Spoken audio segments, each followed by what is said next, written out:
I think most of you know me. My name is Marissa Natzke. I'm a senior project manager at the Community Foundation for Southeast Michigan, and I help to lead the ED MOUD initiative alongside Emily Angel, who is my colleague, also a project manager, and Sarah Weddapole, of course. So I just want to take a couple of minutes to go ahead and remind everyone what this initiative has been aiming to accomplish, and then talk a little bit about impact. So first things first. So for those of you who aren't familiar, the ED MOUD initiative really has two components to it. So the way we've organized it is to have a grant program and a technical assistance program.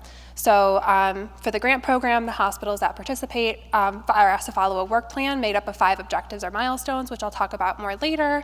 And the technical assistance program is free TA to anybody in Michigan, any hospital in Michigan who wants to do this work. And it's led by a group of 9 different emergency medicine providers who are, most of whom are in the room today, and some of which you'll be hearing from later during the panels and presentations. But the goal overall with the grants and the TA is to improve access to MOUD throughout the state and to improve that connection to care that happens when patients leave the emergency department. So really, we love this graphic. It's about changing the patient experience. I know many of you have seen it before. But really what we're trying to do is that we want patients to be identified and treated with respect and dignity as someone with a chronic disease when they're in the emergency department. And so part of that is offering medication if they're interested and if it's applicable, and then again, making sure there's that warm handoff to care as they leave to go back in the community.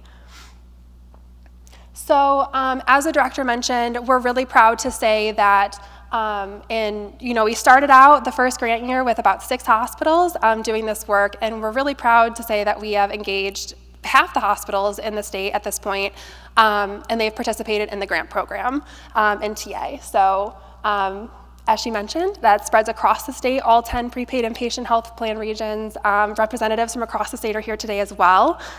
So that's really a testament to the work that you all have been doing that's really made Michigan a leader in this space, so thank you. So impact. We definitely want to talk about impact. It's not just about the number of hospitals that are participating, of course. It's also about, what's happening with patient care and the treatment landscape. So as was mentioned, we are very lucky and grateful to have in-kind evaluation support from Johns Hopkins Bloomberg School of Public Health and Vital Strategies. So the first evaluation came out last year, and it looked at 21 hospitals between October of 2020 to September of 2021. And 21 hospitals were participating in that grant year. And it looked at impact and also facilitators and barriers of doing this work. And so overall, every hospital that participated ended up seeing that greater provision of buprenorphine inductions and prescriptions occurred in the emergency department. They saw improved OUD screening processes during patient intake, expanded networks of community-based providers to facilitate those warm handoffs to, and broadened ability to monitor patients after leaving the ED to ensure that care continuity piece. So we're also very excited to say that they're working on their second evaluation, and they were kind enough to give us some preliminary findings. That evaluation isn't complete yet, but in your welcome packets you'll see some more detailed findings and results that we're seeing come out. But one that we wanted to share right now is that, as I mentioned earlier, hospitals who participate in this grant program are asked to follow a work plan. And so there are 5 milestones, and the first one is just a pre-implementation survey. And then milestones 2, 3, and 4 focus on implementing protocols to identify patients, again, initiate medication, and then provide that warm handoff. And then milestone 5 really focuses on sustainability planning and data collection.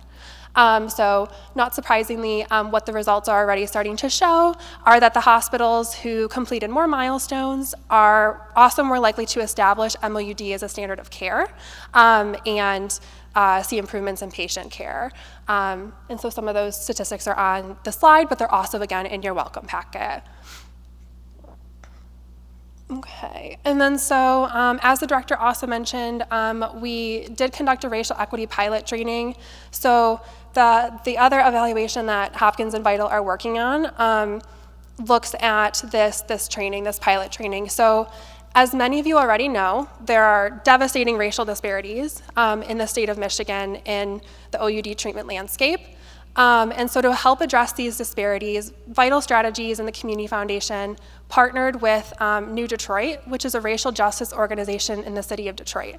And the goal was to modify and create a special version of their existing training, which is called Just Care for the healthcare industry.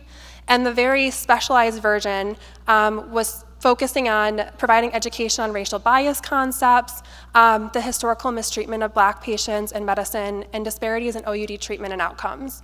So last October, they conducted a pilot of this training that, again, Hopkins is working on evaluating, and it looked at 25 emergency medicine providers who went through this training.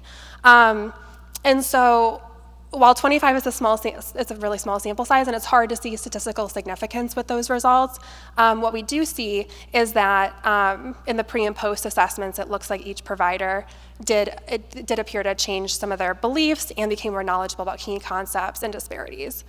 So I know that was really high level. If you want to dive deeper into anything that we talked about, I really encourage you to visit our website, sign up for our newsletter, and read our impact stories. So we have a collection of impact stories on our website that focus on featuring provider voices who are really integral in this work